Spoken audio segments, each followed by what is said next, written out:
Trump takes over. Now what? By Beyond Today writer Mike Kelly. America and the world watched transfixed as the roller coaster 2016 U.S. presidential campaign finally came to its conclusion on November 8th. The surprises and revelations continued right up through election night when billionaire real estate developer Donald Trump shocked the world by winning the presidency. Perhaps not since Abraham Lincoln was elected in 1860 has a U.S. election laid bare the deep divisions among Americans. It became, more than any other election in recent memory, a contest between two visions of America. Supporting Mr. Trump were those who saw him as a political outsider, not beholden to the power elites. A candidate with a new vision for America that rejects the overreach of a hyper-liberal agenda that attacked traditional Judeo-Christian values. Hillary Clinton, a social activist since the late 1960s, campaigned on a promise to continue the Obama vision of federal government solutions to most of America's problems at home and subordination of U.S. interests abroad as a recipe for peace and stability while continuing his progressive social agenda of government health care, support for gay rights, and open-door immigration policies. The clash of values escalated tensions between the heartland's traditional values and the progressive vision popular on both the East and West Coasts. Liberal progressives even admitted as much. "We have two cultures in this nation," said MSNBC political analyst Nicole Wallace. Millions of Americans feel alienated by the cultural elites on both coasts. They are tired of being talked down to. Donald Trump tapped into the anger and frustration of millions of Americans fed up with the progressive, socialist, even bigger government path and growing government hostility toward traditional American values. Election Postmortem. For much of his campaign, Mr. Trump did not sound presidential. In his repeated attacks on the prevailing philosophy of cultural progressives enraged the mainstream media, who, in spite of their claims of objectivity, could not resist bashing the Republican candidate at every opportunity. Many voters took note of the media piling onto Mr. Trump mostly for things he said, some of which were indeed egregious, while largely ignoring Mrs. Clinton's actual misdeeds. Afterward, some mainstream journalists admitted as much. We in the media considered his remarks worse, but it is obvious the average voter did not see it this way. They saw her email scandals as equally incriminating, admitted MSNBC's Wallace the night after the election. In the election postmortem, some observers pointed out how the Democratic Party, long seen as the friend of the working class, appears to have turned its base of voters by promoting economic policies and regulations that effectively closed American factories, moved millions of jobs overseas, and imported millions of immigrants to compete with American workers for scarce jobs. Mr. Trump campaigned on a platform of building a wall along the southern border and bringing jobs back to American shores. With personal wealth of more than $3 billion, Mr. Trump was able to self-finance his primary campaign and much of his presidential campaign. His disavowal of financial allegiance to any political party or interest group proved intoxicating to millions of voters disgusted at the huge campaign contributions to both Democrats and traditional Republicans from special interests. How will he govern? What is his agenda? With his election accompanied by Republican control of both houses of Congress, Mr. Trump is seen to have at least a 2-year window of opportunity to bring about the changes his administration seeks. Leading U.S. conservatives are urging him to act without delay. The historic opportunity he and the Republican Party have been given by his stunning victory of November 8th will not last long, wrote conservative commentator Pat Buchanan in a November 10th column. His adversaries and enemies in politics and the press are only temporarily dazed and reeling. This great opening should be exploited now. Reinvigorating the economy. As has been the case in most recent U.S. presidential elections, economic issues were again at the forefront of concern for most voters. A return to strong economic growth is at the core of Mr. Trump's economic plan. Through a program of tax cuts on corporations and individuals, regulatory reform, and other economic incentives, he wants to increase the growth rate of the nation's gross domestic product to 3.5% per year from the present rate of 1.5% and create 25 million new U.S. jobs over the next decade. His tax cut plan, outlined on his website, would focus tax cuts on working and middle-income taxpayers. According to his plan, a married couple making $75,000 a year with 2 children would see their annual income taxes drop by 30%. His carrot and stick approach to corporations would cut corporate tax rates from 35%, one of the highest rates in the world, to 15%, to encourage corporations and jobs to move back into the States, but hit American companies operating overseas with a 10% tax on repatriated earnings, strong coercion for them to move back. Mr. Trump also placed the blame for loss of American jobs on globalization policies that he says have pushed American jobs out of the country.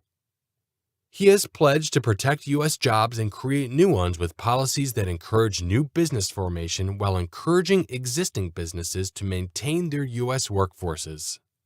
His plans also include rolling back unnecessary regulations that cost corporations and their customers billions of dollars. In campaign speeches across the industrial heartland, he severely criticized the North American Free Trade Agreement, NAFTA, and its ideological cousin, the Trans-Pacific Partnership, TPP, as job killers. He has vowed to renegotiate trade deals on terms more favorable to America, while also threatening stiff tariffs on companies that move jobs overseas and bring their products back into the United States. Could these plans reinvigorate the stalled U.S. economy? Some conservatives have spoken against protectionist measures. Others point to how bad things have been, with economic growth averaging an anemic 1.55% the last 8 years and tens of millions of Americans being out of work or underemployed. Resurgence of traditional values. In his presidential campaign, Mr. Trump spoke to the concerns of millions of Americans who feel their traditional values have been trampled by a wave of progressive thought over the past several decades. Even many who saw him as morally objectionable nevertheless voted for him as what they considered the better alternative. By all accounts, left-leaning judges in the U.S. Supreme Court have been the ideological ally of the progressive movement. President-elect Trump's administration will have the opportunity to change that with the immediate appointment of a conservative to replace Justice Antonin Scalia, who died in February 2016. Mr. Trump may have the chance to increase the conservative stature of the court with the replacement of 3 other Supreme Court justices over age 80, 2 of whom take liberal stances. But it remains to be seen what he will do. In the national debate over abortion, pro-life advocates see hope for the eventual overturning of the infamous 1973 Roe v. Wade decision that has led to the murder of some 60 million unborn children in America.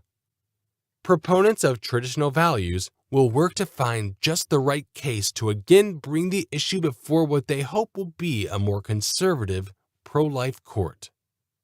We are going to appoint great Supreme Justices. These will be justices of great intellect, and they will be pro-life, Mr. Trump said at a gathering of Christian conservatives in June 2016. During the campaign, he released a list of 21 conservative judges he could nominate for the court. Mr. Trump has voiced a strong commitment to the Second Amendment right to bear arms. His campaign platform calls for national right to carry, legalizing open firearms carry in all 50 states. Using familiar Trump-style language, his website says, "Law enforcement does a tremendous job, but they can't be everywhere all the time." Rebuilding national defense.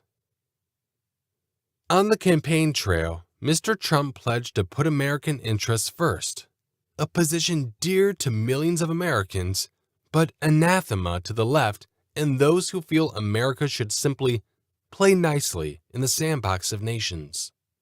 His platform calls for a resurgence of the U.S. military, reversing a trend that has seen a gradual reduction of U.S. Army forces from about 550,000 when Barack Obama took office in 2008 to a projected 460,000 by 2017.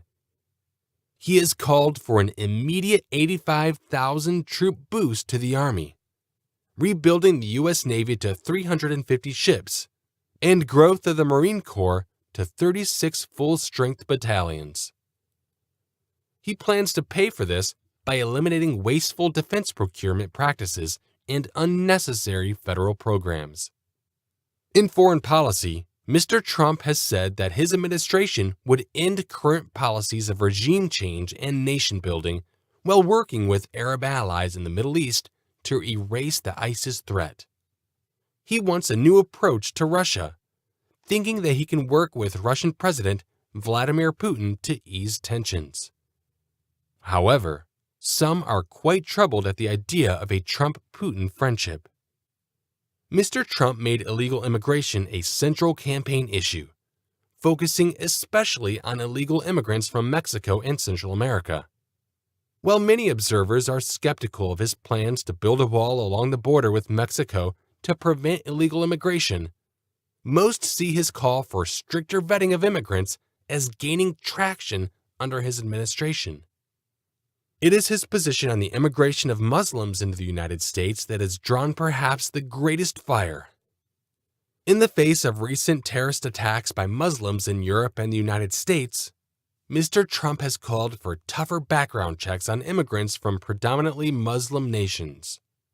President-elect Trump sees his role as commander-in-chief as doing what it takes to maintain national security, both internally as well as around the world. Strengthening of Europe. While not as widely reported, Mr. Trump has argued that America's NATO allies in Europe and such Asian allies as Japan and South Korea shoulder more responsibility for their own defense, including paying what he terms their fair share of military costs. His rhetoric has European leaders worried. Coming on the heels of the late June 2016 vote by the United Kingdom to exit the European Union, see Brexit, What Does It Mean for Your World in our September-October 2016 issue. European leaders have stepped up their calls for a European Defense Force, one composed of soldiers from all or most of the EU nations. This has prophetic implications. For nearly half a century, Beyond Today and its predecessor publications have predicted the rise of a major power in Europe, one formed as an outgrowth of the present European Union. With a population in excess of 450 million and a larger combined economy than that of America, this superpower could act as a roaring lion on the world stage, exerting power and influence across the globe.